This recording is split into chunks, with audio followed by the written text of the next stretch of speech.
Alors pour répondre à cette question, comment les individus choisissent-ils leur mode de transport?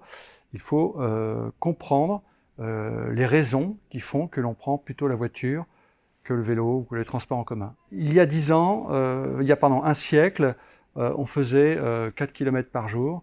Les villes étaient petites. Pourquoi? Parce que les vitesses de déplacement étaient faibles. L'histoire de la mobilité, c'est vraiment comment est-ce qu'on arrive à s'affranchir de la lenteur. Parce que quand vous êtes sur des modes lents, eh ben, vous ne pouvez compter que sur ce qui existe dans un périmètre restreint.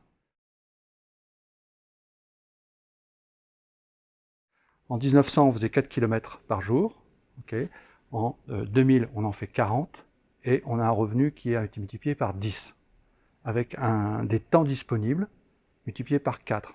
Et donc, si vous voulez, la ressource rare, ce n'est plus le revenu, quand vous êtes sorti de la précarité, c'est le temps. Et on a donc une préférence pour la vitesse. Et donc, on va prendre les modes de transport qui nous permettent de faire le maximum de choses en un minimum de temps. C'est un mode de transport qui permet d'aller partout, tout le temps, à des vitesses assez élevées, et contrairement à ce qui est raconté, à des coûts plutôt bas, voire même très bas. Pourquoi?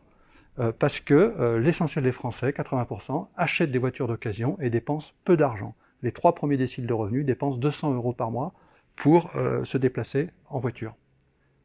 Et que les transports en commun n'existent pas partout. Et que, il faut avoir ça en tête, 80% des kilomètres parcourus dans ce pays au quotidien sont le fait de trajets de plus de 10 km, hors de portée du vélo.